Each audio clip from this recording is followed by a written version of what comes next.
You've said a quote, though, that I think is really powerful, which is there's no historic society that has looked like us that didn't have a revolution. And I want to get a sense of what is it that we look like? The best example I've gotten recently since we last spoke is that Nietzsche had a term called the Age of the Last Men. And he was writing in the 1880s. And he said that no one would truly understand his work until the year 2000. Really? And yeah.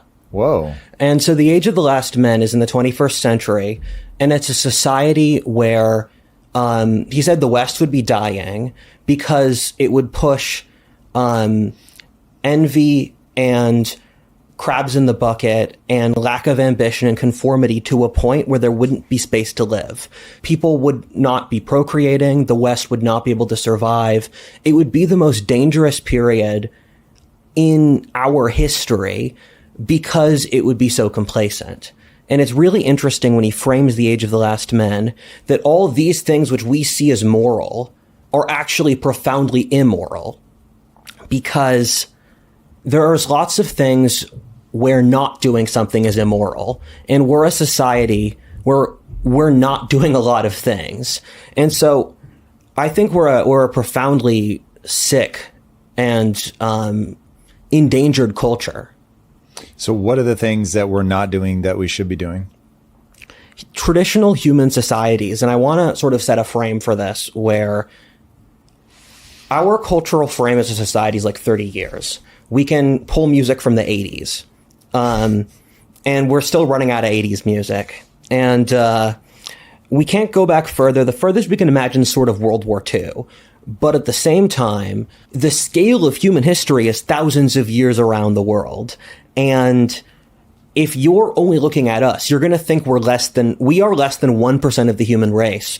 And every other society in history had vastly different social norms than us on a variety of things. So we've gotten rid of having a coherent culture, which is a really big deal that no one thinks about. When you pass on things through generations, the nation is a generational inheritance.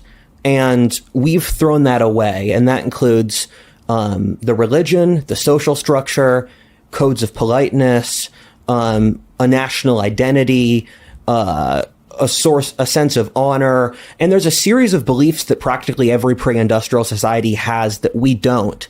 And we sort of, I mean, this is a huge topic I'd be happy to unpack, and we've got several hours, but we don't realize that this is not the end point of humanity. We're an insane aberration of a bunch of variables thrown together.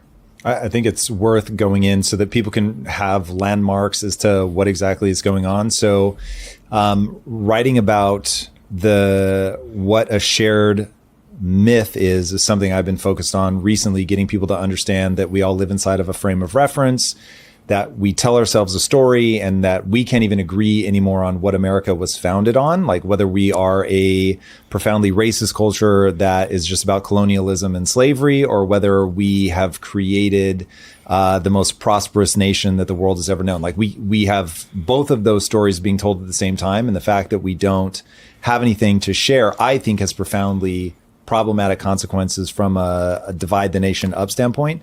So I'd love to hear, what are some of the landmarks that you see? What are the things that like specifically are dissolving that you think are problematic? And the line of questioning started with, what are we not doing? So what are the things that we're not doing that are problematic that have led to those things? You gave me a lot of interesting conversational threads, and so I'll pull out a few of them, but I don't think I'll have to get to all of them.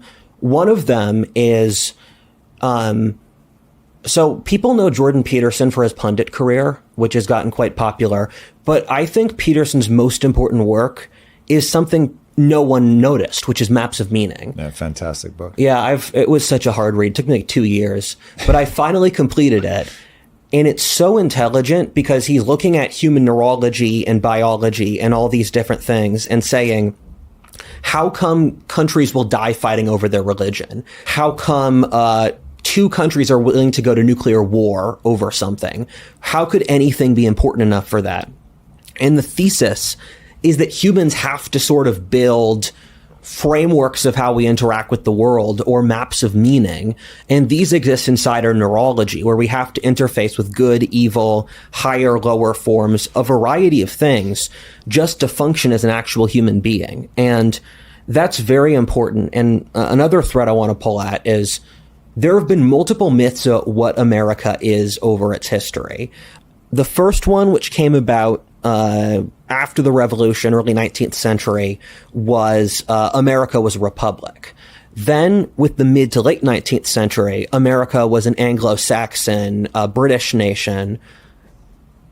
Early 20th century is America was a frontier culture built off sort of the shared challenge of entering a new land. Then the theory from World War II until the mid to late 20th century was America was a nation built off sort of diversity, mixing peoples together. But back then it was seen more as like Italians, Irish, Jews with the local Anglo-Saxon population. And then the theory in the 21st century has been that America is built off oppression and colonialism and racism. And for all of those questions, do you want me to unpack which of those I believe? It'll be helpful to understand what you believe, but with a specific eye towards why does it matter? Like, does it provide stability? Because when I look at your work, one of the things that I feel like you're trying to do is understand the different ingredients that have made this moment dangerous. And that gives me a sense of I can follow cause and effect in your thinking. And so I'd love to hear those narratives through the lens of, well, if you believe this, this is sort of the knock-on effect and you can see it in society today. Yeah. Life without identity is very difficult because difficulty has no meaning without identity, and life has a lot of difficulty. So if you have no framework for who you are and what you stand for, you're kind of just going to float around and the world's going to feel empty. And I think that's a huge issue that the entire society has today. And every single attempt to build identity has been destroyed. And this is going to sound like it's a conservative talking point, but if this was a murder, we have the gun. The guy who did it claimed he committed the murder. You see the body.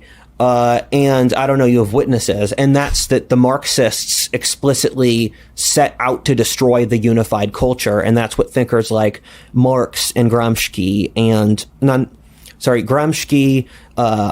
Marcuse, Yuri Bezmenov, all these Marxist thinkers had a legitimate process of social disorientation, which they planned out each step. And we've seen all the steps happen in reality. But the only reason that worked, because in a normal society you just brush that off, is that with the rate of change with the Industrial Revolution, and we talked about Mouse Utopia last time, there wasn't that unified cultural anchoring. Okay, so we've got explicit attempt on the part of the Marxists to go in to leverage essentially the rapid rate of change to know that people are going to just try to make sense of that world. And while they're doing that, we're going to slip in all these confusing, conflicting notions. So it's going to be hard for them. Now I'm using my language, but it's going to be hard for them to even leverage a heuristic of just mapping to somebody else's thinking to say, oh, at least if I just follow them, I have clarity. Now you're following somebody who's very eloquent, very erudite, and yet they intentionally have woven in these beliefs that are contradictory. And so now you are parroting something back, but you don't necessarily understand it. That speaks to a point I made in the video I just recently wrote and I'm about to record today. And so the issue we have is that modern thinkers are pulling people from the last 200 years. They're very bad at big detail and context and sort of understanding how the world works. Take Marx as an example, who's had an enormous impact on the entire world today, even though people paper that over. But even right-wing people are hugely impacted by Marx. I mean, I've done class analysis. I have my own sort of dialectic of history. Marx built the idea of sort of splitting history and society into different principles and jostling them together But Marxism is built off all these assumptions like, if everyone is the same, which is not true, if history has a direction, which is not true, if the state can socially engineer people, which is not true, if there has to be a rebellion of the proletariat, which doesn't actually have a government system, which will result in utopia, where you've added together 10 logical assumptions. And if you do that in coding, your code's going to crash. And so that's what happened with society. So last 200 years, we're really bad at understanding how things interconnect, where we can understand things that we can prove with science very easily, sort of material shifts, like how the weather occurs or genetics or whatever. But we're very bad at using sort of wisdom to figure out what it actually means.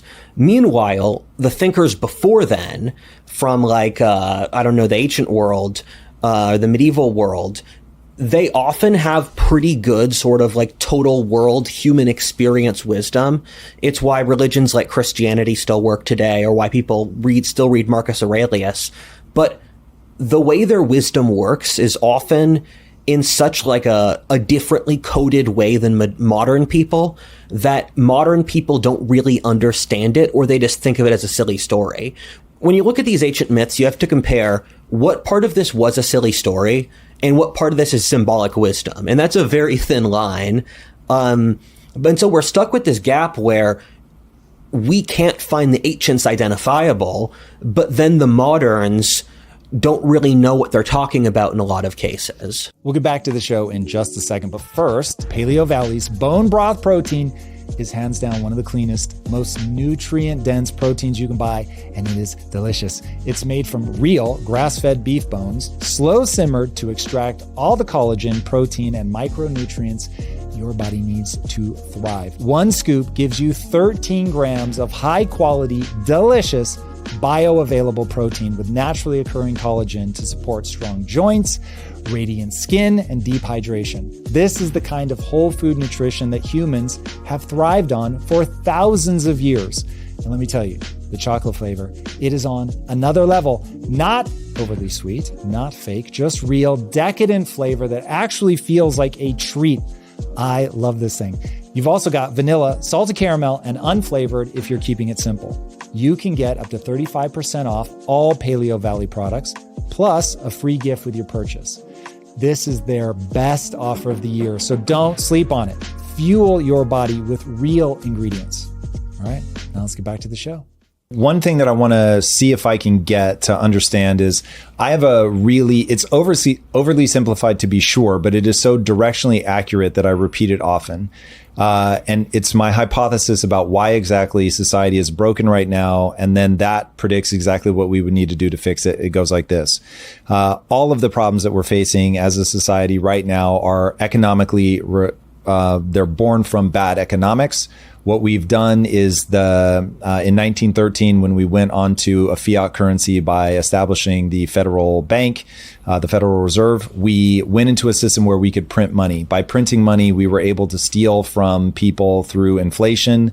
By being able to steal from them via inflation, we created hyper inequality, which, I mean, it took 100 years to manifest, but it's manifesting pretty horrifically right now. And so we had an American dream where it was like, there is a truth to be faced that there's one asset class that humans understand intuitively, and that's the house. The only way to protect yourself from the devastation that is inflation is an asset.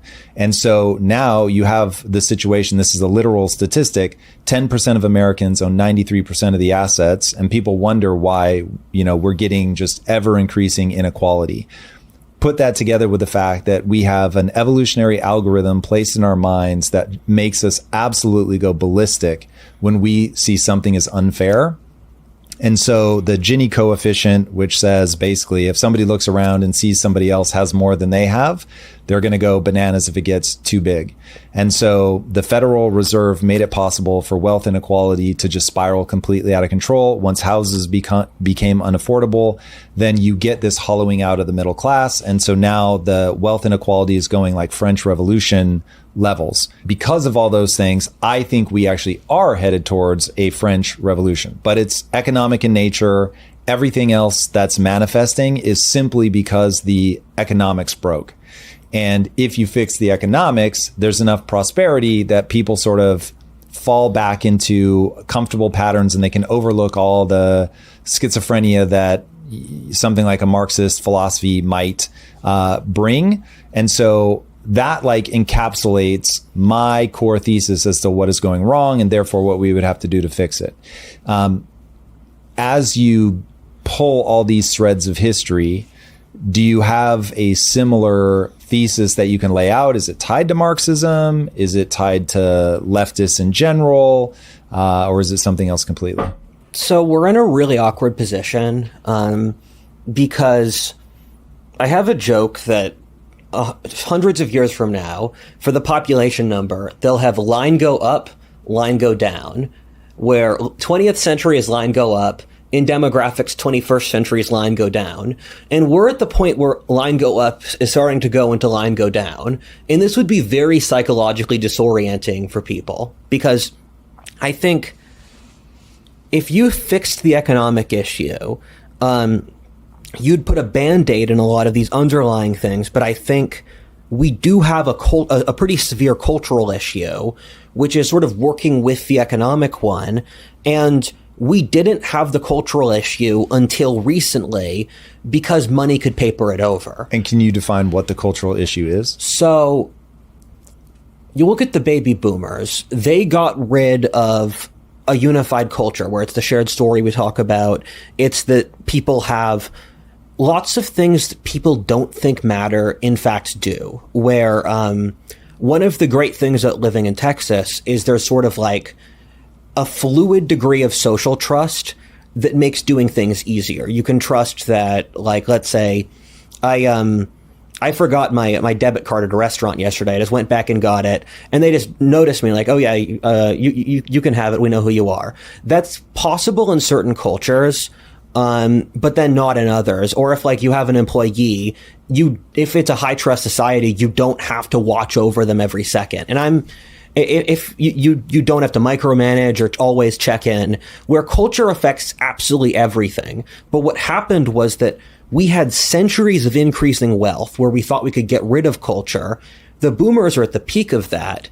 Then the death of culture, also chicken and egg, a lot of variables. But once you no longer have a culture with things like the federal government's responsible to the public, you shouldn't print infinite money because that's bad form and it's going to hurt people. Now they're just so greedy that they're going to do it anyway. So would it be wise to define culture as the way you mean it, informal rules that are passed on from parent to child, person to person, without necessarily being documented? Yes. So anthropologically, culture is sort of a net sum of how a society operates. It includes a government system is dependent on culture. The religion is, the manners, the accent, how child rearing occurs, how they cook. The culture is just the sum total of the human interactions. And what happened is that modernity had lots of implicit issues, which we used money to paper over. And then once most people slid into misery, money didn't do that anymore. I mean, as an example, we don't have, we have lots of very sort of sloppy social rules in our culture. Equality is one. Equality is just not an accurate depiction of reality. And you can believe in it as long as your society is wealthy enough that you don't deal with these conflicts. But then once you get to a place where one person gets to make their bills and the other person doesn't, all the pleasant notions sort of become very costly. For example, globalization worked in a world where the pie was growing for everyone. But in a world where that isn't true, you then realize other countries aren't on your side. Does that make sense? 100%. Okay, so we are no longer transmitting via culture ideas that keep our society strong and stable. When that happens at the same time that the economic pie begins to shrink, suddenly you see all of the issues. But your hypothesis is that the issues that we need to address, the more foundational issues, are ones of culture. No. I think both are foundational. Economic is first because people are really struggling economically, and you need to fix that in order to just have a functioning society. Because so many people are just barely paying bills and living really miserable lives that if you don't fix that variable is going to tear everything else down. Okay. So this moment brought to you by economics, problem number one, and then culture begins to be problem number two. Now, if we start getting specific about culture, you were talking in the beginning about Marx, that Marx has had a huge influence on the right and the left, whether they want to acknowledge it or not. So far, what you've put forward about Marxism is it offers these conflicting ideas with the express intent of destroying culture.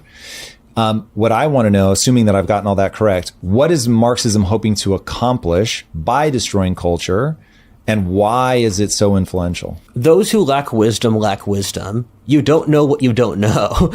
And a lot of people don't know a lot. In fact, we all don't. In fact, we're all infinitely weighed down by the things we don't know.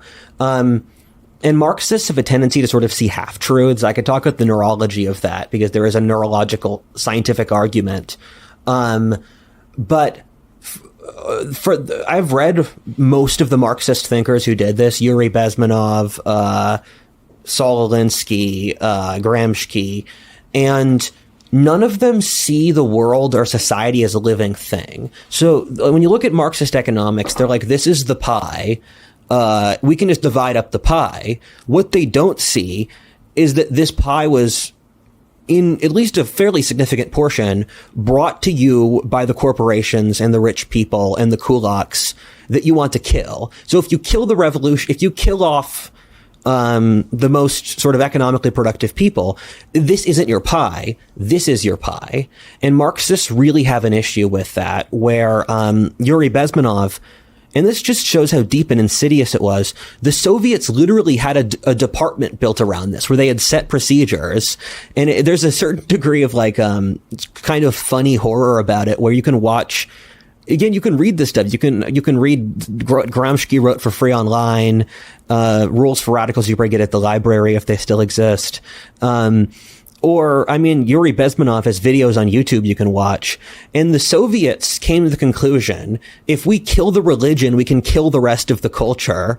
And they had like I can go through each step of the process, but they had a multi-step process on how to kill a society. And they'll literally say stuff like, make sure neighbors don't trust each other, make sure parents don't trust their children, put a bureaucrat into everything.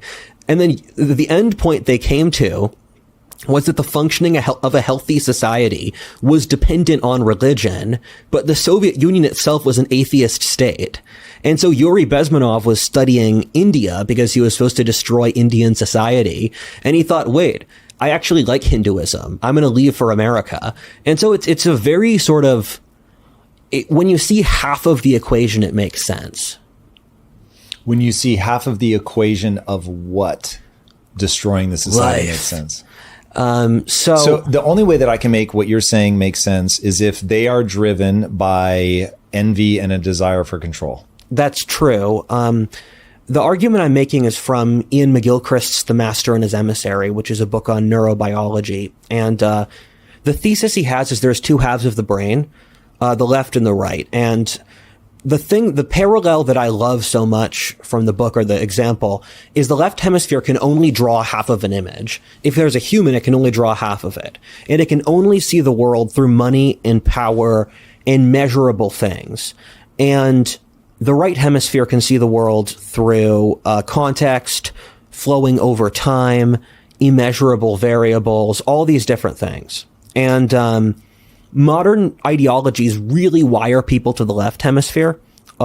Marxism is probably the most left hemisphere worldview, where from their desire for just power and destruction, then it totally makes sense, because they're not thinking of all the stuff it took to build that world. They just want to take from it. That honestly sounds like mental illness. Are you saying that that is mental illness?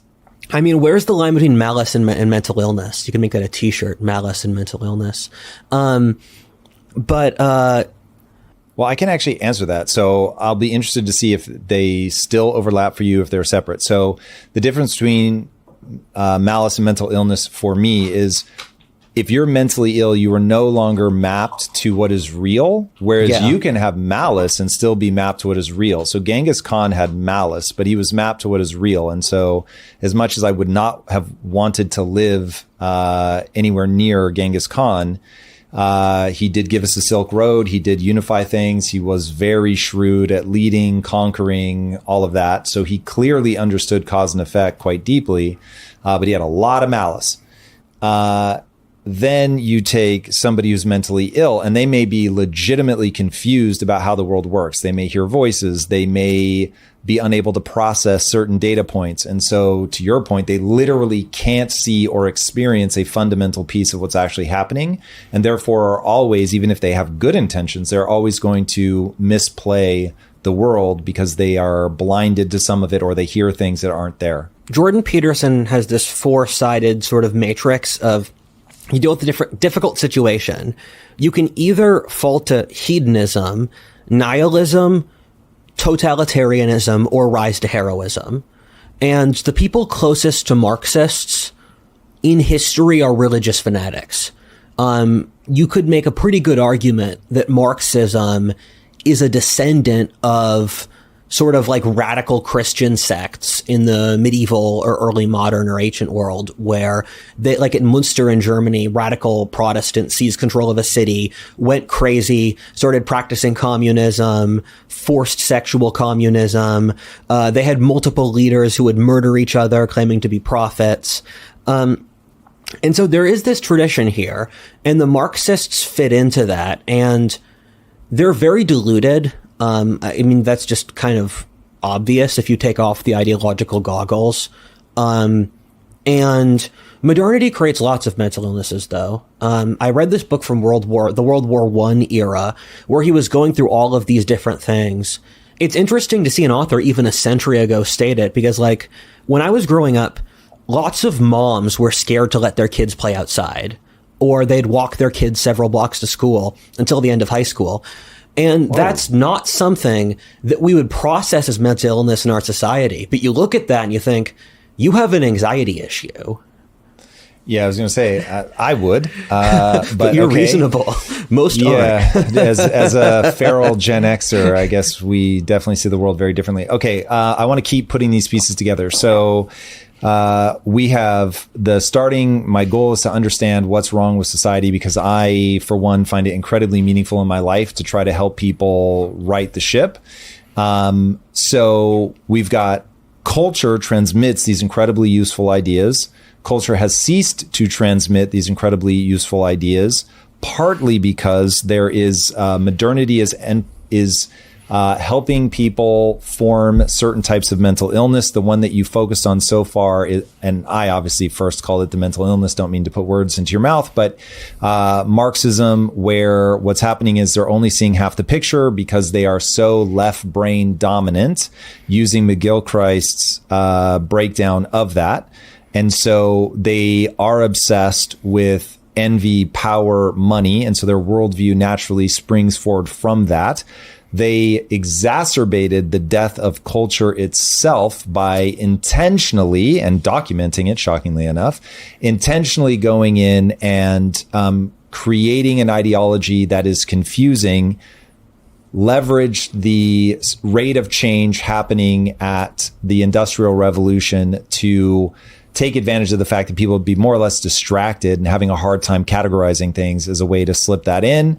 And so now you accelerate the death of these traditional things that were being passed on, that were in some ways holding society together by transmitting these ideas. Now, this is now me totally leaping forward with the prediction that your statements have made so far would be that now, given the rapid state of change due to technology and especially AI, we're going to go through another revolution of sorts, third industrial revolution, fourth industrial, whatever you're going to clock it as. But AI is going to usher in a rate of change that's absolutely unparalleled, and already seeing people like Mamdani rise up and see how much energy is going over to that. That seems to fit in with what you're predicting, especially given that you said economics is the most foundational. You did a very good job articulating the chain of logic there. Besides that, to speak to your point, I agree with that. I had a failed prediction that we'd have 1,000 politically motivated deaths by last April. That turned out to be incorrect, but in the grand scheme of things, I still think we're going to have a revolution or a civil war. I just don't think there's any sort of causality here besides that. And you don't think there's any causality between what we've been talking about in the Civil War? No, I said that incorrectly. What I meant to say is this is where we are. There's no trajectory where we don't have one. Right. Where this chain of causality doesn't continue. And that's deeply concerning, but I don't want to lie to you. It's interesting as well to see it just manifest on both the right and the left, and to see it also around the entire world, where I think our foreign news is really bad now. I don't think Americans know what go on in the rest of the world. But if you look at Germany or France or Britain or South Africa or Brazil or South Korea or China or Malaysia, I have hobbies where I watch documentaries from different countries or look at travel guides to different countries. In all the issues we have in America are occurring in all of those countries. It's really remarkable to see how unstable so many global governments are. Do you see connective tissue? Of course. It's, we spoke about this last time on the podcast. There's various historic cycles that predict that the world goes through these sort of cyclical patterns, where the mid-17th century, nearly every country on earth was having a civil war and an external war, often with plague thrown in. Same thing as the mid-14th century. So these things happen, or like the Roman Empire fell at the same. The Roman Empire's crisis of the 3rd century occurred at the same time as the fall of the Han Dynasty. So these global trends are sort of synced up. And I predicted that it would be a global crisis a few years ago because these trends it's the same causal variables in each region of the world.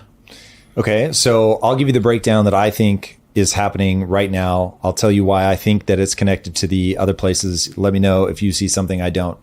To me, this is purely about the economy. And whenever a currency is debased, whether the Roman denarius and you're just chipping away at the silver, or whether the US dollar and you're money printing ad infinitum, what you end up doing is the average person cannot save. And I think it's an immoral decision that people make because the people that are doing it know the average person doesn't understand investing.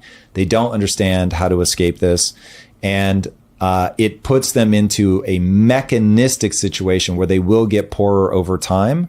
And so anytime that you put people in a position where they cannot save their way to success, they cannot pass their wealth on to their children, you break a unspoken promise that, hey, work hard, be disciplined, don't eat the marshmallow now, put it off till tomorrow. All the things that basically religions have been telling us forever. This is how you win in this survival crafting game that we call life. And it's like once you mess with the underlying economics and you can no longer go mine the ore, find the gold, whatever, and build your stable society, pass things on and feel like you have been justly rewarded for your efforts, you stop putting forward effort. And once you stop putting forward effort, then things begin to break back down. And so if you have, like we do right now, where people are like, oh, Tom, what are you talking about? It's no big deal that we're money printing. All the countries are money printing. Yes, motherfucker. And that's why we have problems in all the countries, because you are breaking the physics of the way that this game works. And the second you break the physics, like people are not being honest about the fact that we have algorithms that run in our brain and they are evolutionarily placed. And when you build the game, you have to build the game around the algorithms that are going to run in the human mind. And so we get into these delusional periods largely on the back of success. And I would be very interested to see if most of these repeating cycles happen just on the back of big debt. And big debt is the answer to, hey, things are going great, print a little bit more money. And then you just get caught in this needing to print to keep it going. All of your economy becomes a Ponzi scheme. And then finally it hits a tipping point, it breaks. And to your point, line go up turns into line go down. And that's why you're going to see this stuff happening in a whole bunch of places all at the same time. Because if you are in a globally connected world in the way that we are now, in the way that we were in the moments that you're talking about, once that debt gets out of control, like it's going to spread like wildfire. Hang tight, because if you run a business, this could be the most important 60 seconds of your week. Here is the reality. By the time you hear about a supply chain issue, a tariff change, or a cash flow crunch, it's already cost you. Revenue's gone, time's wasted, and momentum is shattered. You cannot afford to run your company in the dark. That's why over 41,000 businesses trust NetSuite by Oracle, the AI-powered business management suite built to give you real-time visibility across everything that matters. Accounting, inventory, HR, financials, all in one platform, one dashboard, one truth. NetSuite does not just help you track problems. It helps you see them coming. With AI-driven forecasting, automation, and global visibility, you get the power to pivot fast. Right now, get your free business guide, Demystifying AI, at netsuite.com/theory. The guide is free. Just go to netsuite.com/theory. And now, back to the show. Or the best history of economics books I've ever read is The Great Wave by David Hackett Fisher. You should read it. It's like 100 pages. And it goes through correlating the history of inflation over Western history with the history of political crises. It's really good. And it says exactly what you say, where over these rhythmic periods of political crises in Western and the Turchin data says global history, inflation's correlated with political disturbances. And you don't see this kind of inflation not have political issues. We talked about last time, French Revolution, 30 Years War, Black Death. I would connect the cultural issue with Mouse Utopia. I think the political and revolutionary whatever crisis is of economic origin. I think Mouse Utopia is of cultural origin. Okay, so Mouse Utopia speed run for people that don't know it. If you create a situation where the mice have everything they need, plenty of space, plenty of food, they end up imploding. They end up stopping having children. They end up killing each other. It's wild. Do you, like, if you had to shorthand that, would it be something like this? When there is no adversity that you have to face, you turn inward. When you turn inward and become self-obsessed, that you're no longer thinking about the group, what's good for the group. You're no longer disciplining yourself. You're no longer like reining in our worst impulses. Yeah. What you said earlier is true, that a lot of these previous cycles, because empires come and go, there have been lots of times the world has ended over history. It's just the world was the world they knew. And that's a lot of cases. You can either be hurt by wealth or you can be hurt by poverty. Crises of wealth are, I mean, the ones we spoke of before, where, because inflation is an overabundance of wealth where it stops having value. Crises of poverty are situations like in Africa in the 19th century where you have mass famine and migration, or the Huns, the barbarians coming out of the grasslands because they need to conquer outwards.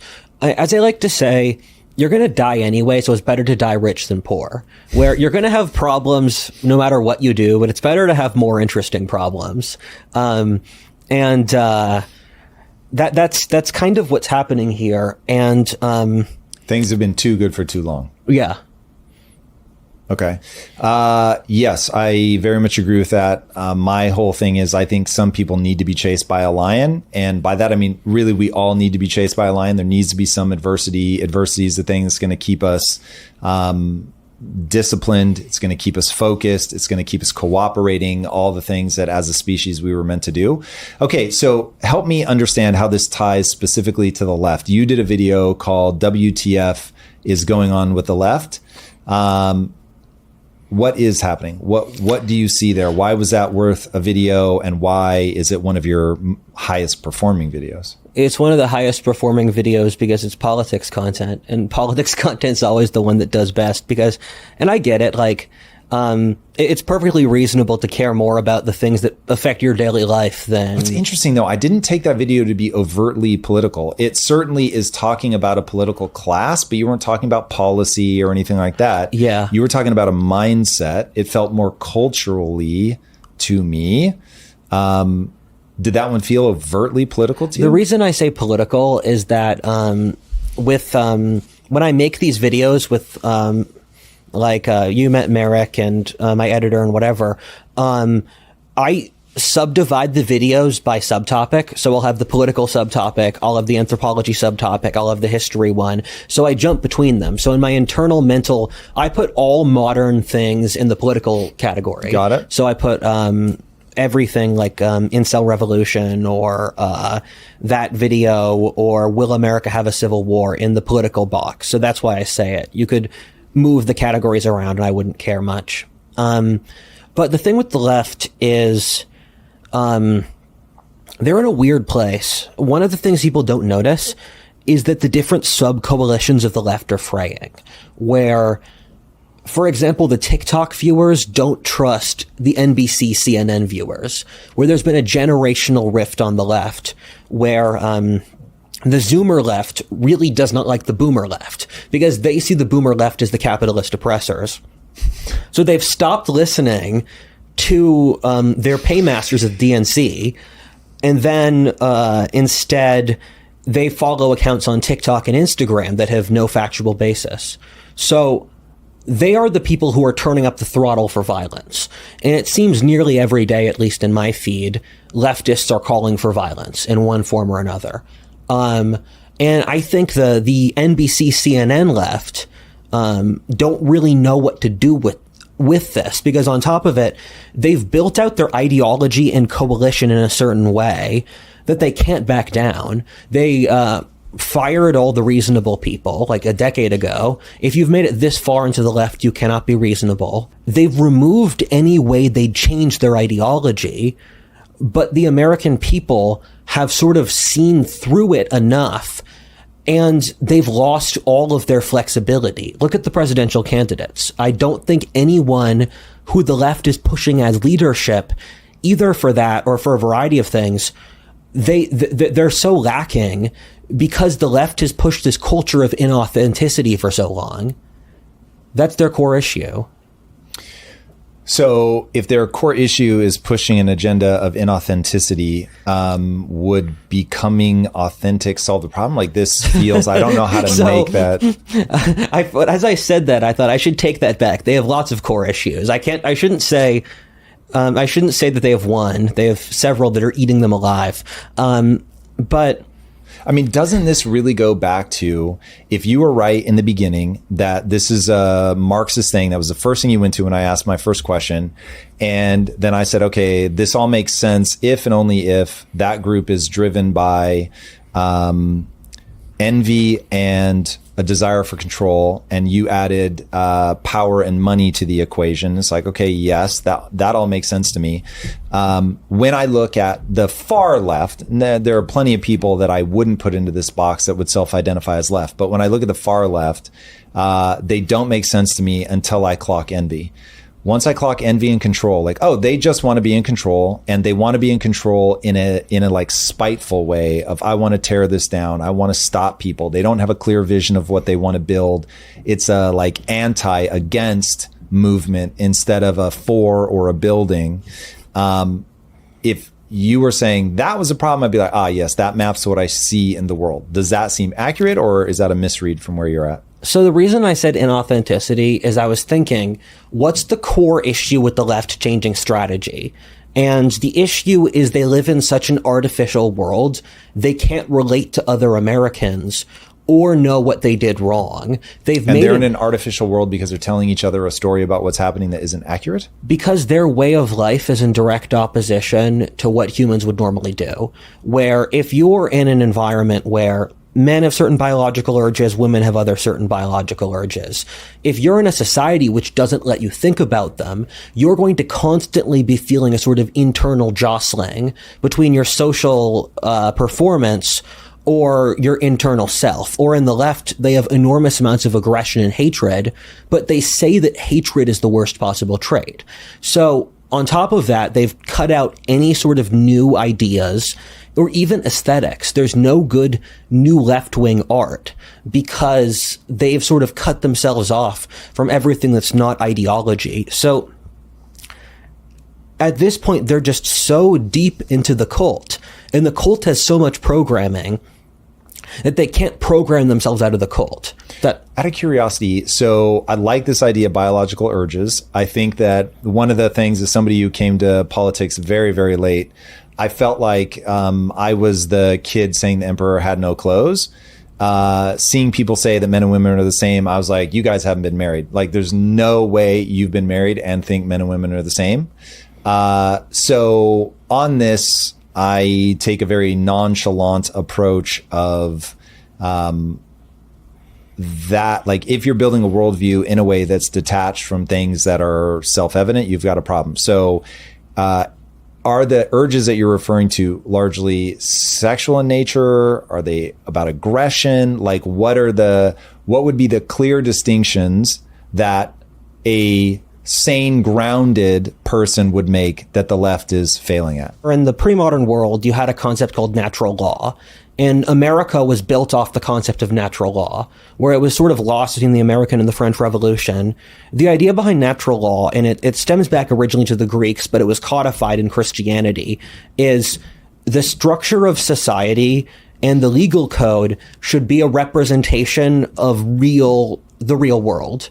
And so when they were doing various things, like setting up the American Constitution, they were saying, we're going to build this system working with human nature. And their idea was, we're going to work with God's reality, because if you lie against it, you're going to get punished.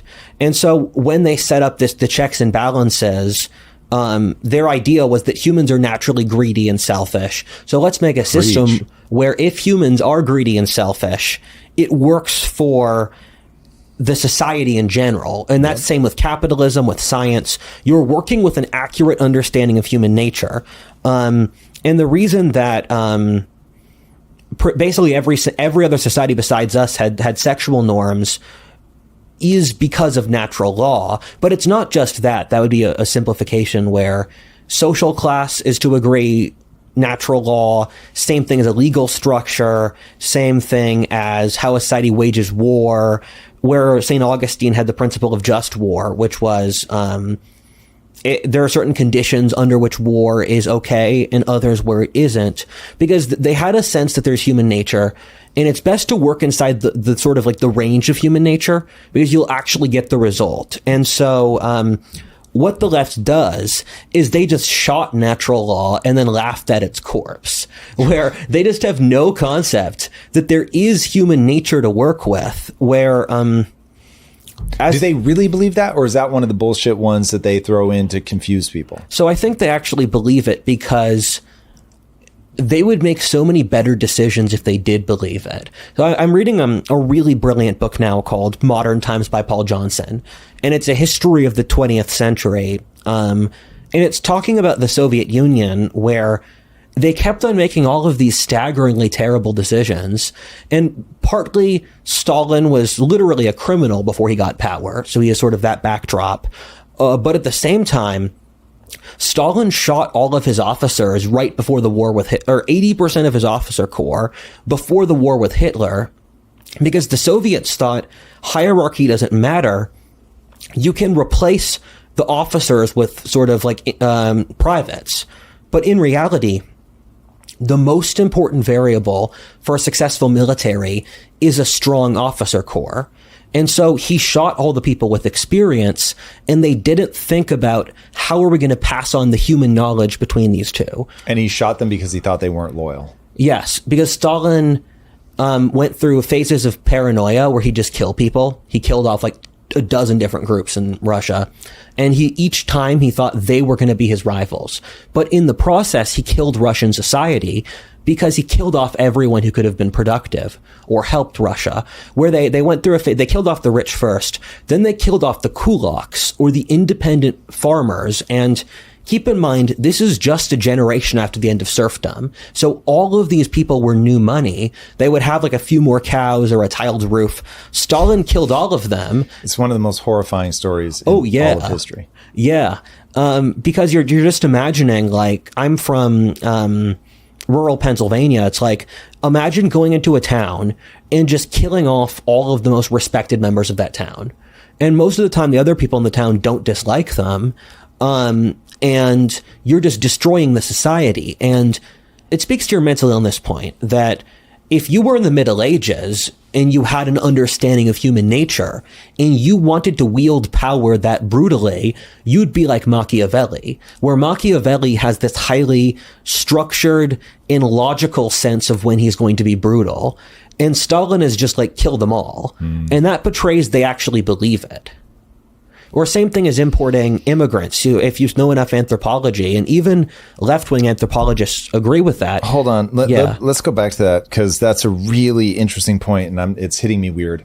Okay, so what I just heard you say was, hey, Tom, as proof that these guys really do believe that it's all blank slates, generals, the same as a private, doesn't matter, kill them if they're not going to be loyal, just promote the next guy. Do you think that the first order of what drove him to do that is paranoia, or a belief that everybody's the same? What anthropology has found is that culture varies a lot, and it's very deep. It's sort of lots of implicit stuff where there's still a significant amount of cultural differences between different sort of different sub-regions of British Americans from hundreds of years ago, as well as different groups of white American. So generations later, you can still see if someone's culturally Italian or Irish American from a variety of things. And so culture is very deep, and the vast majority of it's unconscious. And so when the left does a lot of things, they're acting out sort of very complex subconscious beliefs, which have sort of been transmitted to people unconsciously, where children pick up all the elements of their society's worldview without being taught it sort of directly, where a child will know, for example, that their society values equality a lot because people in that society just won't brag, or they'll be uncomfortable with stating one group is more successful than another group. So people act out very complex psychological principles that they don't understand the full implications of. And so Stalin's first motive was paranoia, but then inside his sort of deck of logic was everyone's interchangeable. Okay. Yeah, it feels like mental illness is a key ingredient, but that is very fascinating. I never saw Stalin through that lens. Stalin being one of the most terrifying figures of the 20th century. Okay, so we've got the left. They believe that everybody's an interchangeable cog. This is one of the things that they actually believe. And that is certainly creating the problems. Why do you think that this is gaining so much steam right now? It's gaining steam for the economic issues you describe. But why does that push people to the left? So bad times bring radicalization. That's just a consistent principle. And that could be religious fundamentalism. It could be radical nationalism, leftism. I read this really fascinating book called The Psychology of Socialism by Gustave Le Bon, and it was written in the 1880s, and it's absolutely insane. He totally nailed the left psychology back in the 19th century, and it's one of the most prophetic books I've read in my life, where I wrote all of the predictions he got right, and it filled 2 pages. And he said that the core demographic of the left is sort of mal-educated people, where our education system overproduces midwits, where we teach people non-useful skills, and then the economy doesn't have jobs to pick up for that. So there's this huge lag in sort of overeducated people who are taught to believe they're more important in the world than their services are, and they are the people who drive the left. What happened in the last 40 years, and Turchin talks very cogently about this, is we had a huge cadre of both over and undereducated people. And due to the economic issues, they could not sort of integrate into society. So they became radicalized, and they used the radical left virtue signaling game as a way to short circuit not having to deal with merit, because they resent merit. So they use ideological purity spirals for status selecting. And so among young people, there's lots of sort of dissatisfied elite aspirants, and the college educated ones tend to go left. And like, I spent a semester in college, the non-college educated ones tend to go right. Okay, so we've got this spiraling up of what's happening on the left, overvaluing what they've achieved and what they're going to offer to society at a time where we're having economic woes. How is that manifesting politically? Like, when I look at the left, what I see are people that are using, I'll say, is empathy the right word? Compassion, sympathy. maybe closer. That's not what they would call it. So I don't think, maybe you see something I don't, but I see them as fighting for the oppressed all the time. Like, these people are legitimately having a bad time. Somebody's got to stand up for them. We've got so much, to whom so much has been given, so much is expected, and they're going in, they're trying to help people. But it does not appear to be birthing a better world. It seems to be creating this, what Gad said, calls suicidal empathy. And for me, zooming in on the things that worry me about the left are authoritarianism and unchecked immigration. What do you see manifesting in your understanding of the left and all of these predictions about the left? What does it have to say about those two things specifically? So, the West was built off Christianity, and the core sort of emotion of Christianity is love. Envy is the shadow of love. So they think they're doing Christian love, but they're actually doing its opposite. Because when you love someone, you accept their issues for what they are as a person. And when you envy someone, you look for issues to tear them down. So they've created a mask of Christian love to show its opposite. And the thing we're seeing is just, so you watch the woke commercials, like the Jaguar one or whatever one they're doing now. And you think, a group of people greenlit this. You could put 10 people in a single room who did not think there was a problem here, and that speaks to a real disconnect between them and the rest of the world, that they have these highly enclosed places where they constantly ratchet up ideological extremism, and they don't, one of the core issues the left has is they don't have self-regulation mechanisms.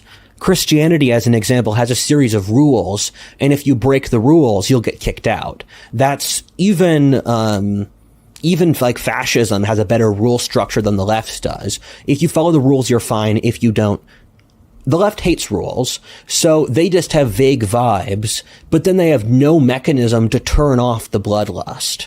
So that's what happened in the French Revolution, which was 5 years of just mobs in France eating each other, and it was the snake eating its own tail. So the left is stuck in these, where if you don't show your purity, you're kicked out. But purity to vague rules? Because you're saying they don't have like the specific... It is purity to vague rules. Like, none of it makes sense. It's all contradictory. And they're using the contradictory to prove their loyalty. Where every single thing the left says, they also believe the opposite. And it's George Orwell articulates it very well. And so they don't really have rules, and their standards get more and more extreme, but in the process, they purge anyone who would realign them. So they're just getting crazier and crazier, and anyone who would have told them no was kicked out 5 to 10 years ago. Okay, one thing I've heard you talk about with the left, and my earliest like step into what's going on politically, what's going on culture war, was I was interviewing Heather Heying. This was like 5 years ago, and I said, "This sounds like basically a female mode of living, pathologizing." Yeah, and I've heard you say similar things about there's a feminization of culture. Is that being driven by the left? And if so, what's the mechanism? one of the things I like to do to figure out how the world works is I look at what predictions of the future work, because you can see what's retroactively making a predictive model is important because it means you're understanding the world's accurate. Right. That's what the scientific method is. So when I look at old predictions and they did something right, I try to figure out what they did right. And there was this. What was the core logic? What cause and effect were they tracking? There was an ancient Greek play, I believe, written in the 4th century BC by Aristophanes. And it's a society where only women could vote. And it's a society where they get rid of capitalism and institute communism. They destroy the family. Senators sit in the central sort of Senate, and then they complain about how the room's too cold. And they use sex to control the men. They can't form a coherent plan of argument, and they just stay stuck arguing over the details. And so you have this author in the ancient world who said that feminization of society will produce communism in the breakdown of the family and culture because there's an innate biological self-interest. Say more, because I think a lot of people would look at women and say that's who wants to have children. Life's complicated, man. So, women want to have children under certain contexts and they don't under other contexts. And there are different biological switches for both that societies can press. This is really a sign of archetypes being real, because the easiest way to explain this is the Jungian division between Mother Earth and the devouring feminine, where women tend to not like social barriers, clear principles or rules. And you can either say that's out of some like evolutionary self-interest, or you could say it's just sort of, there's the whole argument of like the yin and the yang, and like each sex has their own sort of innate character that propels them. But the core logic is that because women are so biologically secure, they don't get any benefit from taking risks. So it's all risk mitigation. And so when you're removing all of these social structures, you're removing potential sources of risk, and you try to make a society where to differentiate yourself is a risk, where everything is as sort of undifferentiated as possible. So that's how you end up with communism from it. Did I explain that well? You've got the first brick laid down, but I think there's more bricks to lay. So things that I've heard you talk about, which are very much along these lines, are when women say all women are a 10, that there's a thing that they are actively trying to pull off, that female hairdressers will cut the hair of women that they believe are more attractive than them by a couple inches more than you would to maximize their attractiveness. So they're actively trying to hurt their chances on the sexual market. So it gets to this idea that women are playing a very different game from a masculine perspective. I recognize it. I see what you're talking about. I see that in women. But I don't, even now talking with you, I don't know that I fully understand the end game that they're playing for. There's a great book on the topic called Warriors and Worriers by Joyce Bennison. Warriors and Worriers? Yes, it's on Audible. It's very good. And it talks about the negatives of female psychology. And it's funny seeing this middle-aged, I would guess leftist woman write such like a cutting and good critique of toxic femininity. And it goes through a lot of evolutionary psychology, where, as an example, unhappy women attack their family the most and then are polite to the outside society. Look at the modern West, attacking our family, polite to the outside society. Or there's, in female friend groups, and this is all backed by statistical evidence, you can look it up, most women are scared to succeed lest their friends like them less, where that's a very toxic dynamic. Or intersexual competition, which we spoke about, of hairdressers will cut the hair of women that are more attractive than them a few inches shorter than women who are beneath them in attractiveness. Or in female social settings, the not having the implication of equality is considered socially very dangerous. And you look at modern society, what's happening is that the bureaucratic machine of industrial civilization likes this feminine equality mechanism because it stops anyone from rising up and challenging it. It's a highly useful mechanism to keep the public in conformity. So that's why they're pushing men bad, because only men could rise out of this.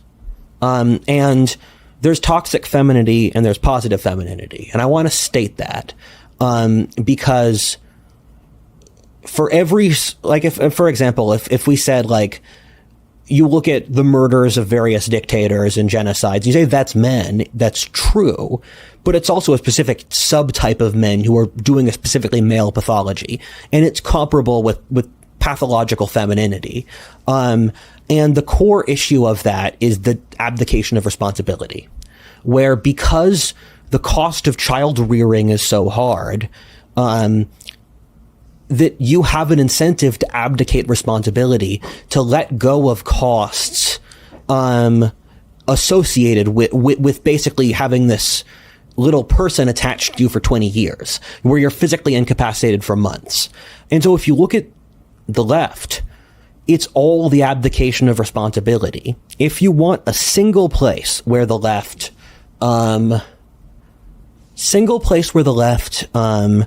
does something that doesn't make sense, it's because of the abdication of responsibility. And you're saying, just to make sure I understood that because women have so much responsibility with child rearing, they need to get it off of them in other ways. Yeah. Okay. I've also heard you say that, women just need to be honest. They're not going to be attracted to a man that can't dominate them. Yeah. So how do I reconcile that women both want to be dominated by a man in controlled circumstances? All of that's got to be somebody that they want, blah, blah, blah. But that and I want no rules. Man, I know the answer to that, but this has been such a complex journey of learning all these things. As I stare at it in retrospect, I'm like, man, that's complicated. So, it's two different biological switches based off context, where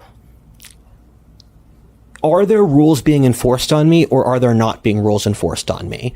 And until there are rules enforced on me,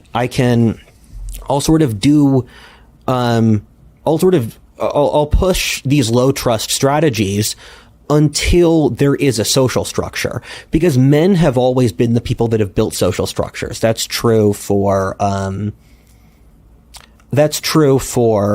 governments, religious institutions, corporations, militaries.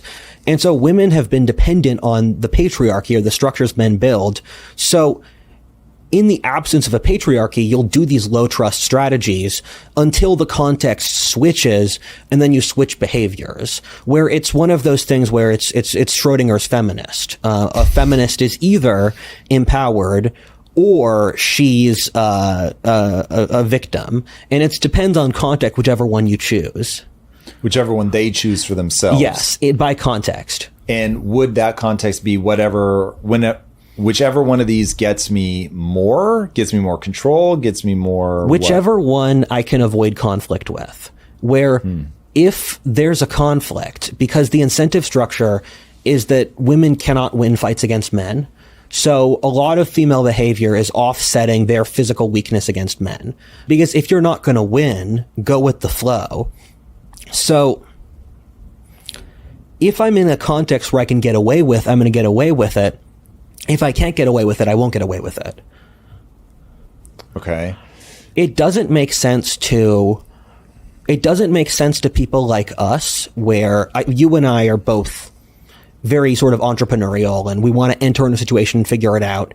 It makes significantly more sense if you're like a Russian peasant or a Chinese peasant, where you have these huge governments that are utterly exploitive. And so when you can hide a little bit of grain from the tax collector, you do so. Okay. So you're saying that is one of the strategies that women employ. Yes. Okay, so as we feminize the societal structures that have traditionally been created by men, and at least in this moment are being co-opted by women, what are the consequences for men? A lot. I mean, there's no birthright. That's a pretty big consequence. Where what's the actual mechanism that's driving that down? Yes. It's a holistic system. So one of the core issues with modernity in the left hemisphere is you can't see the entire equation, which all fits together. So if you have a sexual breakdown, that's going to have consequences on your society's political structure, on its religious structure. If the birth rate decreases, that's going to affect your society's economy. Everything's connected.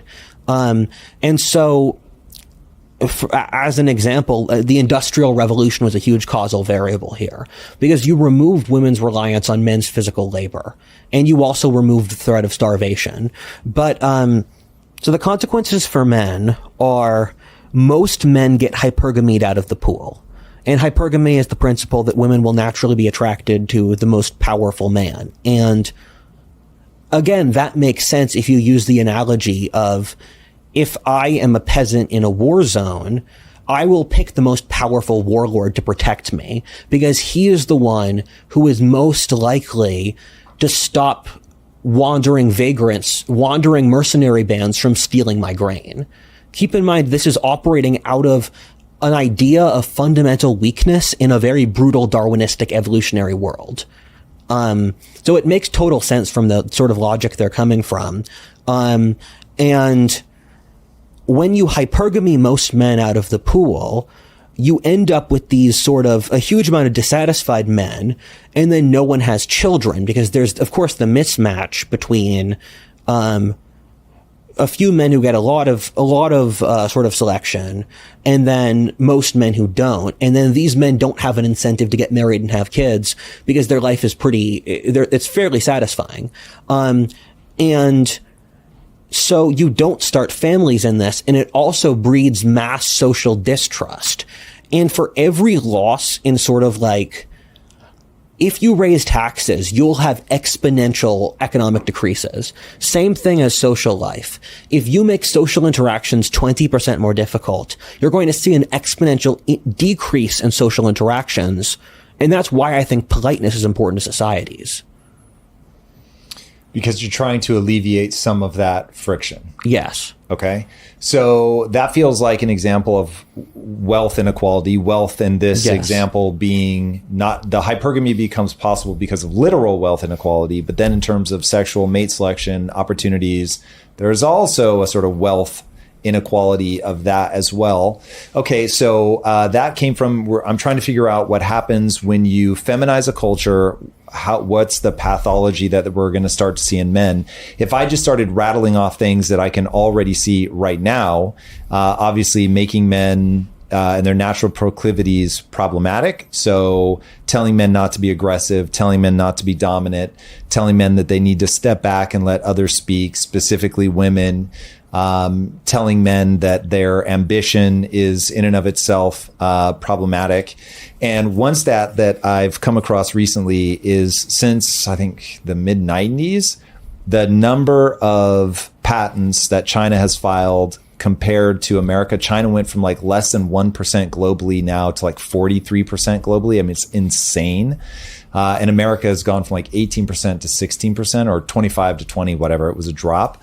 And that's where I'm like, these things matter. China believes in itself. China is encouraging its people to be aggressive, to be dominant, to be as ambitious as humanly possible, to grind, to train.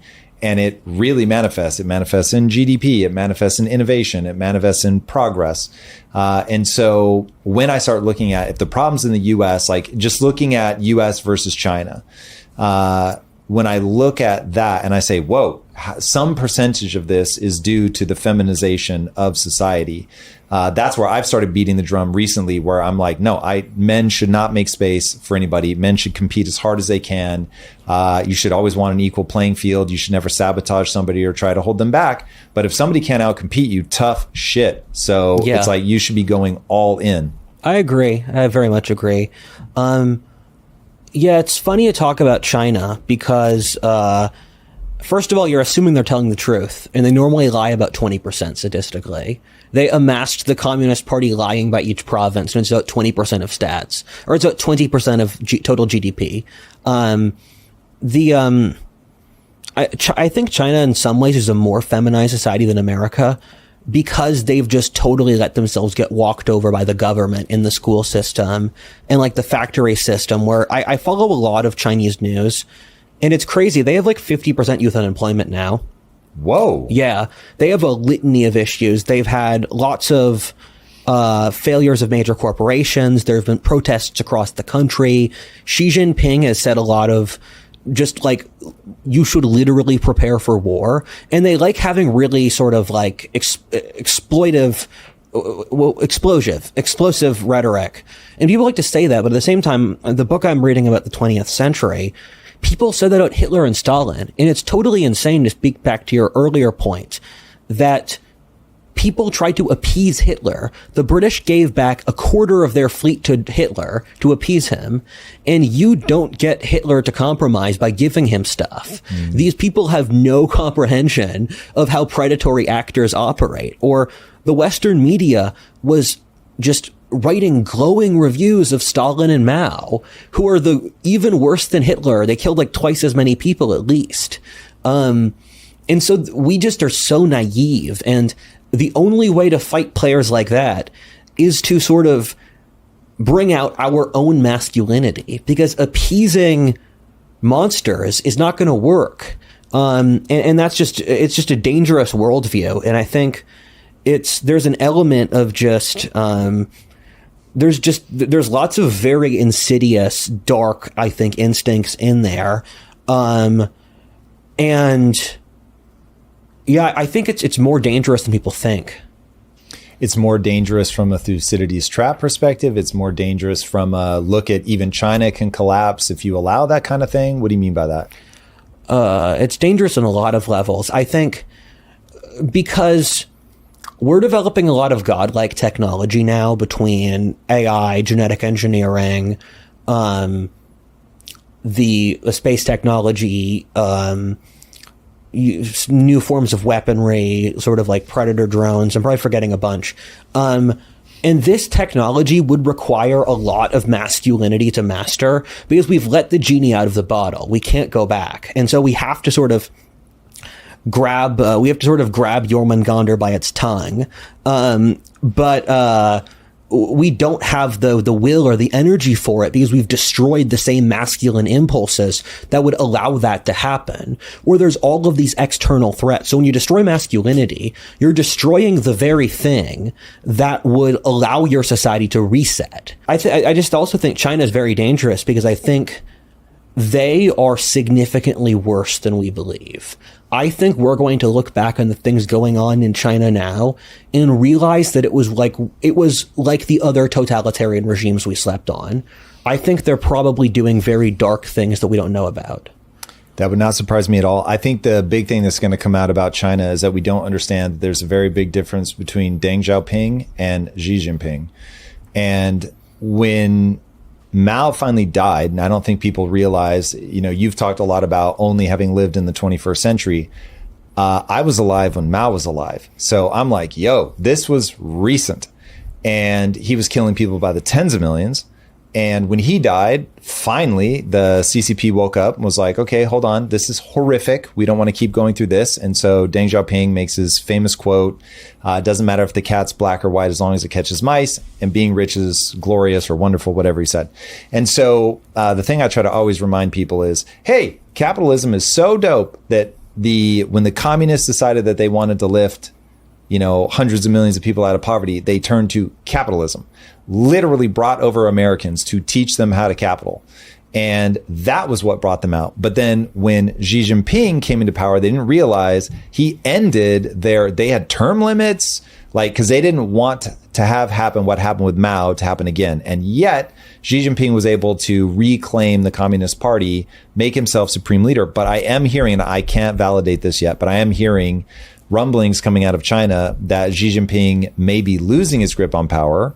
that he may not be meeting with Trump, partly because he's afraid he can't leave China because that they wouldn't let him back in. Now that is wild. Now you normally hear stuff like that and it ends up being whatever. People said all kinds of crazy shit about Putin 5 years ago and none of it has come to pass. So take it with a huge grain of salt. But the part that I do think we're missing is so many of us are clocking what was going on in China in the late 90s and early 2000s as what's happening now.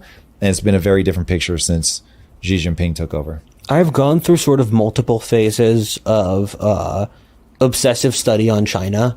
I've done it several times where for a few months I'll like just look at everything coming out of China. And it's weird to look at the trajectory they've been on where back in, again, in the 70s, they were hardcore Maoist. It was like the Taliban today. We would perceive them the way that we perceive the Taliban now. Then they went through this liberal phase where they're like, we're going to bring in Western companies. Our major cities can be places that Western expats can comfortably live in. We'll like pretend to care about stuff like the UN or free rights. Then they went through this phase in the 2010s where like I remember Fareed Zakaria made this he made this whole thing like the rise of the rest, and he was championing the decline of America against the rest of the world. And there was this whole cultural moment of China's going to surpass the West, and China's doing this empire building with the Belt and Road Initiative. And I was kind of horrified at how complacent the American elite were, that so many of the American elite were totally happy with letting a Marxist state that hates us sort of rise to global predominance. Then after 2020, we saw a totally different phase of China. And I believe Peter Zeihan is fundamentally correct, although it's going to take longer, where they have really high youth unemployment. The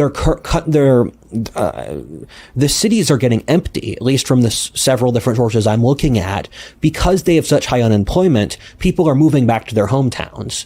Because in China, there was this huge migration from the countryside to the cities. And the Communist Party is killing a lot of people. There were 2 million unaccounted for deaths for COVID. Whoa. Where there were 2 million deaths for like unstated reasons with coffins.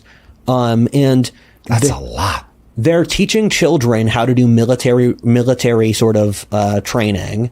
They openly say that America is the enemy in their propaganda. They've closed their borders for years. So China is in a very totalitarian place, and they're cracking down on their own population. And it's scary because I see the potential in China for what America could be. And if we keep going in a totalitarian direction. Yeah, because keep in mind, we didn't know at the Holocaust at the time. We didn't know at Stalin or Mao at the time. These totalitarian governments have been very good at insulating the world from what's going on. The Uyghurs, too. I mean, they've experienced horrible things. Yeah. Yeah, there's plenty of malice in the world. There's no doubt about that. This is why I bang on about free speech. If you're not willing to let people say what they say, if you're not willing to be voted out of office, then the guns come out. And there is no other way. And I don't know why people can't see that, but they really can't. All right, I want to ask you about Gen Z. You're a Gen Zer. I want to know about what is sex like for Gen Zers. What does that tell us about either the feminization of culture, where we're headed as a society? I know you're close with the guy behind HOMAth. Yeah. So what are some of the most important HOMAth equations? The core variable I'd say is just lack of social trust.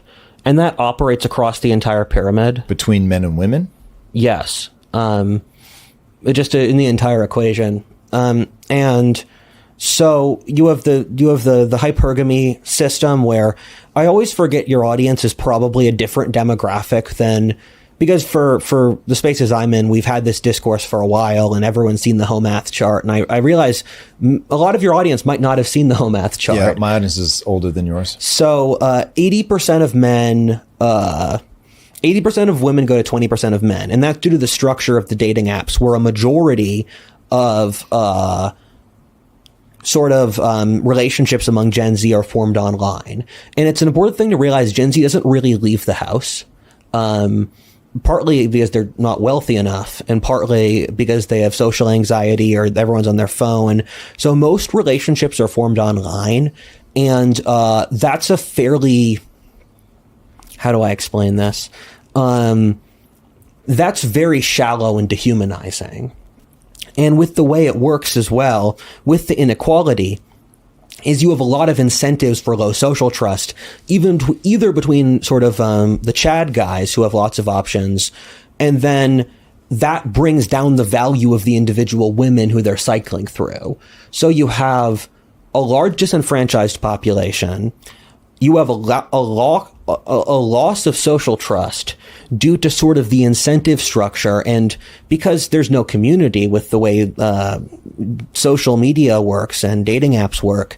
And then you just have mouse utopia eating at the equation, where you have a significant portion of Gen Z women, I think some men too, who have basically just checked out, who are radical left or lesbian or something like that. And no, I'm not making this up. So that's why young people don't have children. That is, that's wild. Okay. So if you were going to try to unwind some of this, like if, I don't know if you just are black pilled and it's like, there's nowhere we can go, or if you feel like, is this, we got to re-champion religion? Is this, obviously we've already talked about economics, so I'll assume you'll say we got to resolve some of those issues. But other than the economics, like how would we unwind this if you gave us a generation or 2 generations? What are the things that would need to be true for us to re-normalize? I agree in the economic. After that, I'd say just a return of masculinity. Because the issue with a lot of sort of religious conservatives is they want to bring back a rule structure for religion without really reference to God or sort of the masculine enforcement. Because the way, if you study sort of like, I have multiple sources of information, but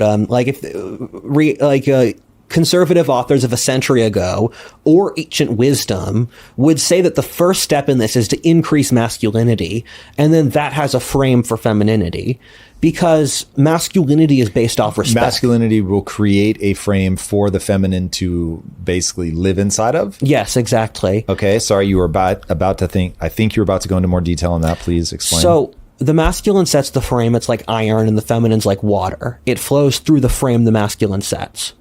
And so this is why women don't build social institutions, or why they don't sort of drive the course of human history directly in the way men do, but they do drive it indirectly. And there are exceptions like Joan of Arc or Catherine of Russia. And so just trying to enforce religious rules without masculinity means no one will respect them.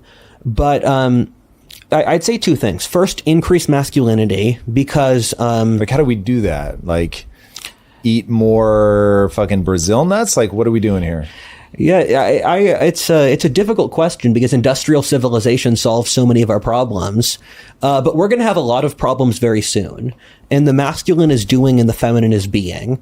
And so when men do things that garner respect, because the masculine is formed by respect, and the feminine is garnered by love. So women will love men they respect. But the issue is that in our current society, we make it nigh impossible to produce men that women respect, because the feminine group sort of herd mentality is envious that other women may get men they respect. And this is my mate suppression video. So they stop men from rising to positions of respect. That's wild. Give people a quick primer on mate suppression. It's a great video. Thank you. So this is one of the very twisted parts of human nature. And one of the things I've learned in the last few years is that we think evolution's simple, and we think that life is sort of it's rational, it fits in a spreadsheet. But life can periodically be very twisted, where you've got the fungi that go into an ant's brain and eat it and take control of the ant. You have horrible diseases that spread through, like syphilis is pretty twisted. And mate suppression is one of the most twisted biological impulses, where it exists across both sexes, but it's more heavily a part of toxic femininity. And it's the impulse to hurt other people who are potentially doing better than me by lessening their fertility. Jesus. And examples of it include, I mean, there's so much of this stuff when I was growing up. I mean, the second point I'd say for fixing the sexual duality is you have to stop dehumanizing men, and you have to stop dehumanizing children as well. Because when I was growing up, like, there were people had pressure to put their kids in after school programs, and if you didn't watch your kids play all the time, you could have the police called on you, or there was the whole thing. Like, there was the government passed a bill, you had to put in a certain type of car seat to have children, and it saved an amount of lives I could count on one hand, and it stopped like 200,000 births because the cost of having the car or the seat for that, people couldn't afford it. And if you want other examples, socialism is taking from others, putting it in the central pot. It's just, or trying to make silly rules about like silly dating rules, or like when people make silly rules, they're normally for mate suppression, because if the rule doesn't serve an actual purpose, the purpose is to hurt you. That is a very dark place to end this interview. Rudyard, where can people follow along with you? Check out my 2 channels, WhatifAltHist and History 102. And thank you. This was a wonderful episode. Dude, you are a fascinating mind. Every time I have to recheck your age because I am aghast each and every time. I was like, yeah, he really has only lived in the 21st century. It is wild. I cannot wait to see where you're at in 10 years, 15 years. Your ability to sponge up knowledge, historical context, frameworks is really incredible, man. So I love being on the timeline with you. Thank you. I'm honored. No, man, my pleasure. All right, everybody, if you haven't already, be sure to subscribe. And until next time, my friends, be legendary. Take care. Peace. If you like this conversation, check out this episode to learn more. I'm looking at America and I'm saying that we're really going through something. We are in decline. I would use even more dramatic words than that, but I don't want to get trapped in a linguistic game. Okay. So I'll just ask, do you think America is declining on any meaningful measurements? I would push back.